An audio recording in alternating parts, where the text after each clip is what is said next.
y quedamos.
Ajouter.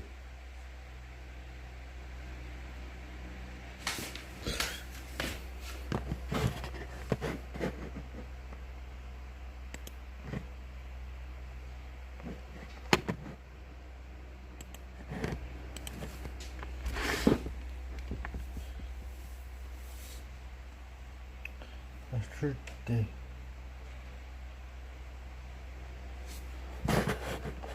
Là.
C'est quand même extraordinaire. Bolsonaro insulte le président Macron et son épouse et ce sont eux qui devraient s'excuser. N'importe quoi. Bon, ils ont été blessés eux aussi pour les raisons que vous nous avez expliquées tout à l'heure. Bolsonaro a été heurté par le fait qu'il ait été traité de menteur. Hein, c'est ce que vous nous disiez. C'est exactement ça. En fait, ce qui se sont blessés, c'est justement le mot menteur. Bolsonaro a pris l'affaire de façon assez personnelle. Et il se sert de ça aussi pour jouer le côté nationaliste. Macron non seulement m'a dit des mots qui sont assez durs, mais aussi il menace la souveraineté du pays. Que dit la presse brésilienne au sujet des insultes proférées par leur président et son fils, notamment envers Brigitte Macron? Alors sur Brigitte Macron, c'est surtout les insultes contre Brigitte Macron qui catalysent l'empathie et qui font réagir parce qu'on trouve que vraiment là ça va trop loin. Mais sur les insultes à Macron, c'est surtout, moi je trouve qu'on ne commente pas assez les insultes proférées par Bolsonaro à l'égard de M. Macron. L'escalade, à un moment donné, bon, il y a le premier tweet de M. Macron, la réponse de Bolsonaro, son ministre de l'Éducation qui traite Macron de tricheur, menteur, crétin, opportuniste. Il paraît que c'est pire en traduction.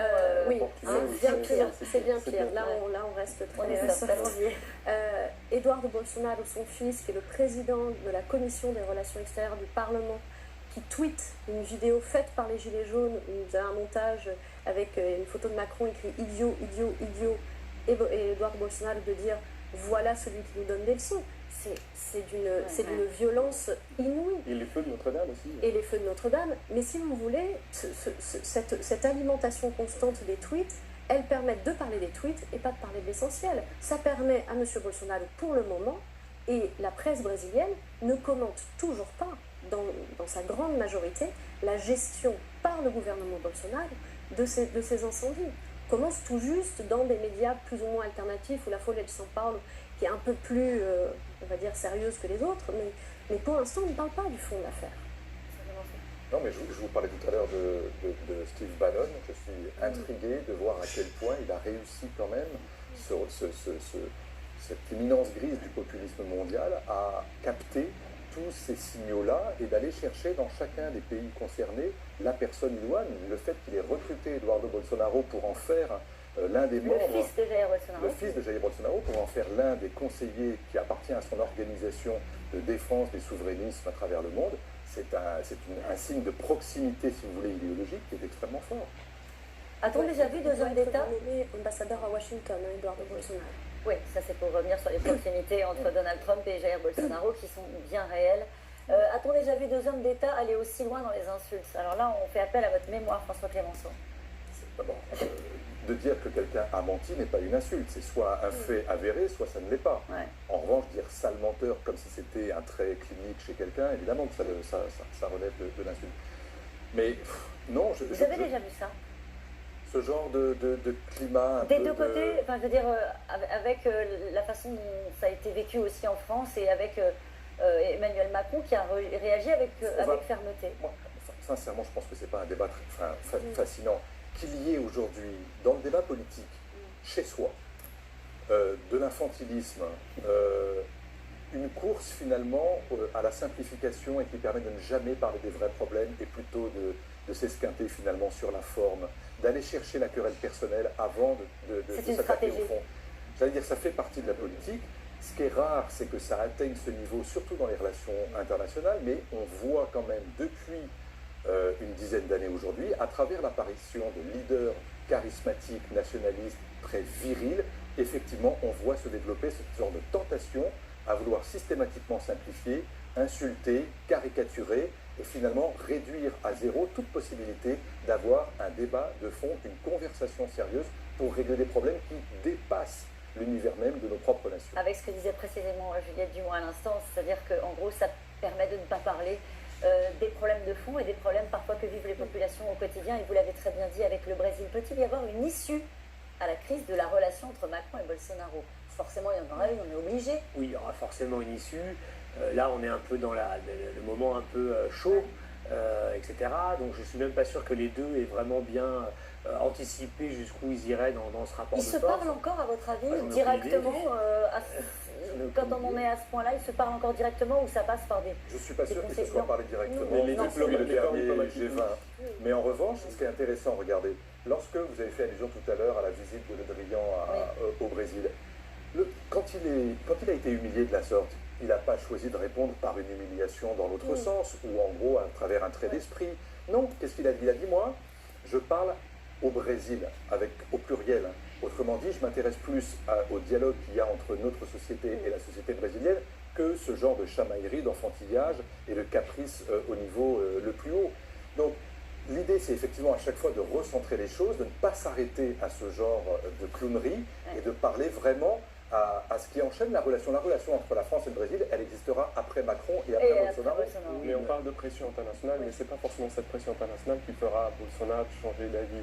C'est la pression interne liée surtout à l'agrobusiness. C'est-à-dire qu'hier, on a eu une réunion entre les gouverneurs de la région amazonienne et qui ont dit attention, on est en train de rejeter de l'argent et on est en train déjà d'avoir des conséquences sur l'exportation, des exportations brésiliennes, des grandes entreprises européennes qui commencent déjà à dire que boycottent le cuir brésilien et c'est à ce moment-là c'est là que viendra la pression et c'est là qu'elle pourrait changer. C'est de là que viendra la pression chez Bolsonaro et c'est ce qui est en train de se passer en ce moment au Brésil. Sait-on ce que pensent les Brésiliens de notre président? On sait un peu quand même, non? Maintenant, avant, l'année dernière, pendant les élections... Alors, ils avaient plutôt une bonne image? Plutôt une très bonne image, parce que c'était la recherche du Macron brésilien à la durée de tout le gouvernement Temer, en fait, parce que c'était quand même Donc il y a plutôt une bonne Moins image. aujourd'hui, c'est ça que vous voulez dire? Moins aujourd'hui parce qu'il y a le soupçon d'opportunisme de la part de Macron. Ah. Si vous voulez...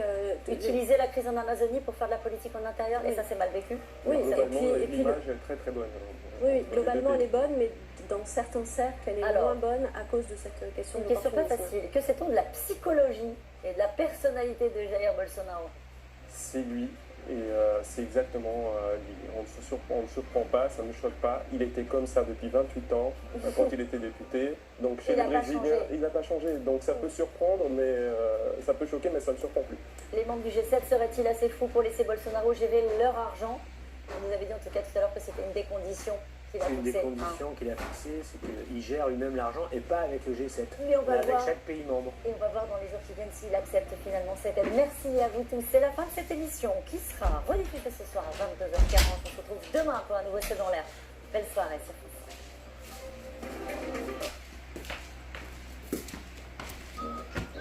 Oh non! Non. 100% naturel?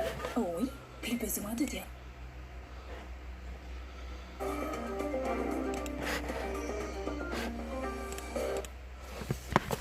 Comment?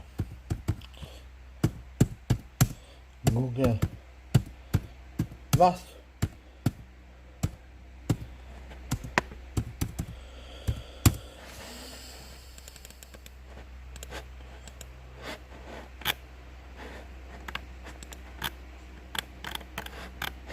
Deux fois Néné, hein.